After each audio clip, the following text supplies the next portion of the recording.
నిజామాబాద్ జిల్లా ఆర్మూరు పట్టణంలోని ప్రభుత్వ పాఠశాలలో పెను ప్రమాదం తప్పింది. పరీక్షలు రాస్తున్న విద్యార్థినులపై పైకప్పు పెచ్చులు పడి పలువురు గాయపడ్డారు.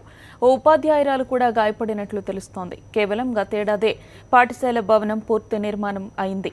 అయితే ఈ ఘటనపైన కాంట్రాక్టర్పై చర్యలు తీసుకోవాలని విద్యార్థినులు తల్లిదండ్రులు డిమాండ్ చేస్తున్నారు. పైకప్పే కూలి ఉంటే తమ పిల్లల పరిస్థితి ఏంటని ప్రశ్నిస్తున్నారు.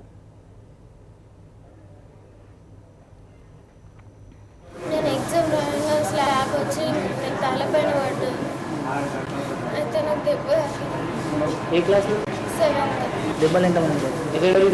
ఇద్దరు. నేను ఎగ్జామ్ రాయంగా స్లాబ్ వచ్చి నేను తలపైన పడ్డాను.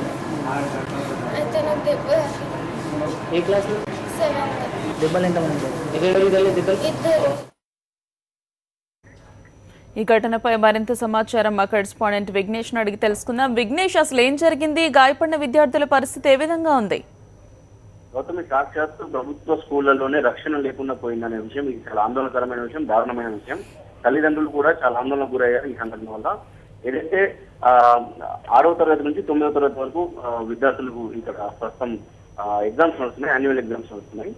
యథావిధిగా ఇవాళ కూడా 7వ తరగతి పిల్లలు కూడా వెళ్ళిన సందర్భంలో ఇంగ్లీష్ ఎగ్జామ్స్ ఇవాళ రాస్తున్నారు. ఈ సందర్భంగా ఫస్ట్ ఫ్లోర్ లో ఉన్న ఏదైతే ఇప్పుడు ఆర్మూర్ గర్ల్స్ హై స్కూల్లో ఉన్న ఫస్ట్ ఫ్లోర్ లో 7th క్లాస్ విద్యార్థులు ఎగ్జామ్ రాస్తున్నారు, ఇంగ్లీష్ ఎగ్జామ్ రాస్తున్నారు.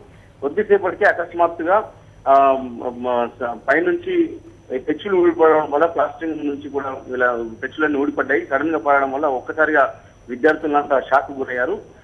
భానుశ్రీ, ప్రవళిక ఇద్దరు 7th క్లాస్ అమ్మాయిలు. వీరిద్దరు కూడా ఒకరికి తలకు, ఒకరికి మరొకరికి కాలుకు గాయాలయ్యాయి. ఇద్దరు కూడా గాయాలయ్యాయి. వెంటనే అక్కడికి ప్రైవేట్ హాస్పిటల్ తీసుకెళ్లారు. ప్రస్తుతానికైతే వాళ్ళ పరిస్థితి ఇబ్బందికరంగా ఏం లేదు, బాగానే ఉన్నారు, అవుట్ ఆఫ్ డేంజర్. అయితే బ్రహ్మదేవి టీచర్ కూడా కాస్త గాయాలైనవి. మొత్తానికైతే ఈ సంఘటన వల్ల షాక్ కు గురయ్యారు ఇటు విద్యార్థులు కావచ్చు. ఈ విషయం తెలిసిన వెంటనే తల్లిదండ్రులు అంతా కూడా ఆందోళనకు గురయ్యి స్కూల్కి వచ్చారు. తమ పిల్లలకి ఏం జరిగింది, ఎవరెవరికి ఏం జరిగింది ఆందోళనకు గురయ్యి వచ్చారు. పిల్లలందరినీ కూడా వేరే రూమ్ కి షిఫ్ట్ చేసి ఎగ్జామ్ పూర్తి చేశారు. కానీ ఈ సంఘటన వల్ల 1 year కిందటనే నూతనంగా నిర్మించిన బిల్డింగ్ పరిస్థితి ఇట్లా ఉంటే నాణ్యత లోపం బయటకు వచ్చింది. ఇట్లా మిగతా చాలా పురాతనమైన స్కూళ్ల పరిస్థితి ఇంకెట్లా ఉండాలనే ఆందోళన అయితే కనిపిస్తుంది. జిల్లా వ్యాప్తంగా ఈ ఇష్యూ మీద సీరియస్ గా తీసుకొని విద్యాశాఖ అధికారులు కావచ్చు, కలెక్టర్ కావచ్చు జాగ్రత్త చర్యలు తీసుకోవాలని చెప్పి తల్లిదండ్రులు కూడా కోరుతున్న పరిస్థితి.